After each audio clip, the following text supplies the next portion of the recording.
Hot Mess Express over here. Make sure my crown is on properly. You know, the goddess queen that I am. Welcome back to Inner Star Intuition. I'm Rachel. So happy to have you here. Sorry about the heater. It's noisy, it's annoying. We just have to get through it. So I am doing a little get ready with me, and I'm also going to teach you a couple of witchy things. So I already did my skincare routine. I just got back from the gym and I had to, you know, make sure my face is all protected and, you know, got my sunblock on and feeling glowy and all that good stuff. So we've already done that, and I do utilize my skincare routine to do glamour magic and also do protection magic and all that kind of stuff. So I'm pretty sure you'll see it eventually in a vlog or something, but that's not what this video is about. Today we're going to be talking about veiling, and we're going to be talking about what is veiling, how do you veil, why do you veil, and then we're also going to talk about cloaking and what the differences are between cloaking and veiling. So veiling is a form of protection magic. Veiling is covering your crown chakra so that you can keep your energy contained. And most people will veil when they go out into the public, especially if you're somewhere where it's high traffic area, like an amusement park, a mall, if you're in an airport, something where there's going to be a lot of different energies. I know that when I do tarot readings at psychic fairs, I make sure that I always veil and protect my crown chakra, because there's tons of different energies around, especially if you're going to be doing divination and tapping in. That's going to be a time where you're going to want to have some protection over your crown chakra, where you receive your downloads, where you get your spiritual messages when you're tapping in and connecting with spirit. So you can also veil when you're doing spell work. You can pretty much veil whenever you see fit within your practice, but most people who are like empaths or people who are spiritually sensitive, they typically take veiling pretty seriously on a daily basis, especially when they're outside of the house.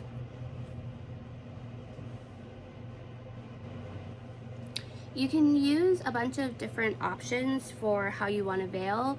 You could use a hat, you can use a scarf, a headband, as long as it's thick enough to actually cover your crown chakra, because like even a headband like this, it's not far enough back. My bun's more on top of like my head.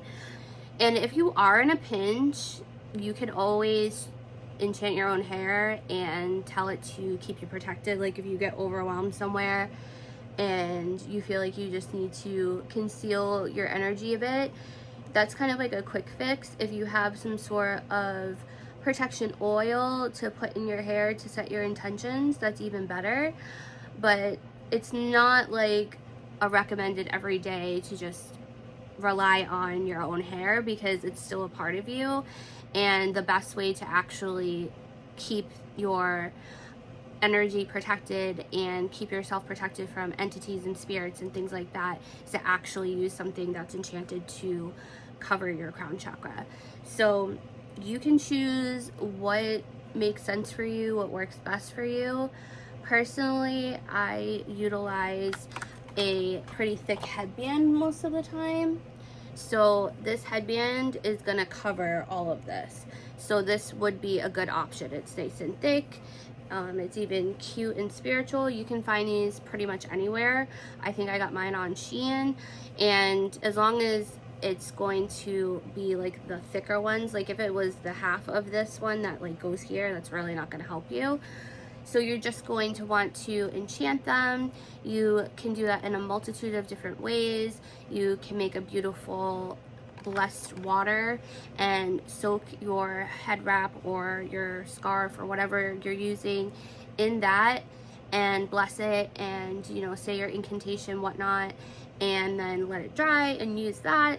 You can also place it on an altar maybe for your ancestors or one of your deities that you work with, and ask them to enchant it with their protection. You can also utilize bandanas, so I like to use these because you can make them as thick as you want, and you can utilize these in a lot of different styles, so you can kind of see what works for you, what fits your vibe. You can get them in a lot of different colors and patterns, and they're pretty accessible, definitely inexpensive, so that's another great way to go about veiling yourself. Hoods can also be used as veils, so if you have a sweatshirt or a jacket that you frequently use, if it's white or if it's black, that would be great for color magic. You could enchant them to be a protective piece of clothing for you, and so you would have that on you, and you would also could use the hood to veil yourself, which would be really convenient, especially for my girlies who love to live in their sweatshirts. I feel you. I have too many sweatshirts to count, and we love them and we keep buying them. I understand. But yeah, choose the one that you wear the most often, and you could wash the sweatshirt with the intention of protection. Add some moon water in there. You could do whatever feels most aligned with your practice.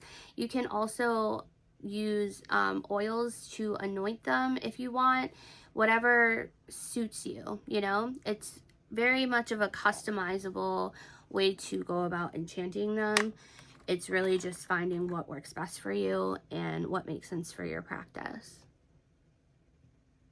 I would say that getting in the habit of veiling, especially when you are doing spell work, is really highly recommended, because you never know what kind of lurking spirits or practitioners or, you know, things like that are trying to tap in while you're wide open. So specifically when you're divinating and when you're casting, those are really high point times where you are cultivating a lot of energy, and you want to make sure you're sifting through the energy that may not be aligned with what you're doing. Another reason why veiling can be beneficial to your practice is when you are covering your crown chakra, you are giving it a barrier to also allow yourself to go a little deeper and connect better with spirit. It's almost like a silencer, so like you can kind of like filter out what you want to take in and what you want to hear, specific to, you know, what spirits you're talking to or entities that you are connecting with. So it's also good to heighten that connection. And personally, I would have a few different veils and set my intention for what I need them for. So like if I have a bandana for, you know, when I go outside, when I'm connecting with spirit, when I'm divinating, I would have a different one for each, just because then you set it, and then when, you know, you feel like it's time to cleanse it and redo the process, you know which one goes with where, and then you just always have them. I kind of prefer that idea because time management is not my strong suit, so I like things to be easy and available. And cloaking is a little bit different than veiling, because this is going to be more of an energetic boundary. Kind of think of it a little bit like a ward. So when you are cloaking, you are basically taking your energy off the map. You are setting a boundary that anybody trying to like lurk on you with like monitoring spirits or remote viewing, they can't find your energy. Anybody that may be trying to utilize your energy and manipulate it, they won't be able to tap into it. This is also something that people can do when they have allowed themselves to be tapped into a practitioner's energy, like if you let them do a spell for you, or if you have gotten some sort of divination services through them, rune readings, palm readings, tarot, things like that. You are basically setting up a boundary that they no longer have that attachment to you, and they can't you know, tap into your energy or manipulate your energy. Cloaking is something I would highly recommend when you're doing rituals. I would say that you probably would want to cloak when you are doing your own services for other people. So if you're doing energy work, whether it be Reiki or if you are doing a spell for somebody else, that would also be something I would do, so that you're minimizing the connection of your energy within that situation and outside forces tapping into your energy. Because let's say you are doing like a third party removal or something, I mean, you don't really know these people, you don't really know what they're into. So like, let's say that the other person that you're removing from this relationship is a practitioner, and then they read on it to find out what's going on because whatever they were trying to do is not working and you interfered.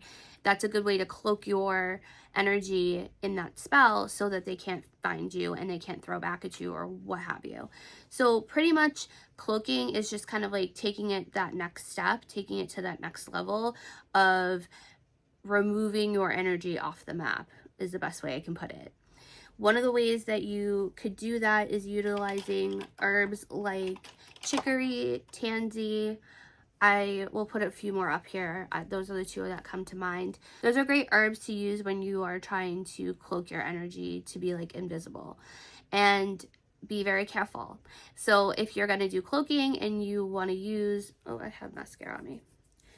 If you want to cloak and you want to use those types of herbs and things like that, you need to be extremely detailed about who, what, where, all of that when it comes to cloaking yourself, because I've heard horror stories about people cloaking themselves so good that they couldn't get their mail because they didn't exist, you know? So when you are going to do things like that, you should probably be familiar with writing your own spells and know how to be very detailed about exactly what it is that you are, you know, veiling yourself from or cloaking yourself from, so that you don't just like fall off the face of the earth energetically, because that would be bad. I would definitely say that cloaking is more of a advanced skill, just because if you don't cover all of your bases, it could be a little bit tragic for you. And definitely be able to unlock it. So you're going to want to put some sort of condition that, you know, when I say this, I'm no longer cloaked. When you want to like remove it, you need to have a process to uncloak yourself so that you don't just kind of stay in there, right? Because as always, remember each morning to call back your power and make sure that you retain your power from the dreamland, and make sure that you cleanse yourself, especially before you go and do anything. You always want to cleanse yourself. You want to cleanse your space. You want to cleanse your tools. You can use smoke, sound, selenite, kyanite. Can use whatever your heart desires, a bell. But you also need to make sure that before you go and cloak yourself or veil yourself, that you have a clean and cleared energy field.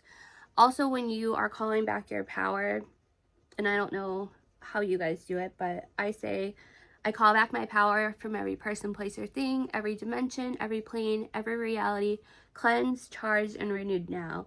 Make sure you include the charged part so that you're getting your energy back at full force. And then once you are ready to cloak yourself or veil yourself, you will have a clean energy field to protect, and you will be on your merry way doing what makes you happy. But yeah, that's basically the things you really need to know when it comes to veiling and cloaking. Again, I would do my own research. Don't take me as the know-all be-all. I am absolutely not that. And make sure like you actually look into it, you know, in a book, because you never know what you might find on the internet, and it's best for you to cross-reference things. Make sure that you have the knowledge to do what you want to do, and give yourself some space to be a beginner and learn. It's okay if things don't work right when we start them the first time you try. That's how you get better. So go ahead and try that out. I personally veil in my house sometimes, just if I feel like the energy is just a little high. My house can feel a little crazy, okay? And sometimes I do. I'll just like go put on a sweatshirt and like bless the sweatshirt and just put my hood up because I just am overstimulated and I just need to like hone in for a second. So you do what feels best for you. As always, it is your practice. It is not a one size fits all. And the best way to learn is for you to go out there and experience it for yourself. So if you have any questions about veiling, about cloaking, please feel free to leave them down below. Of course, subscribe for more content. And don't forget to like this video if you would like more witchy tips and advice when it comes to your spiritual practice and the craft. I appreciate you so much for watching this video, and I will see you next time.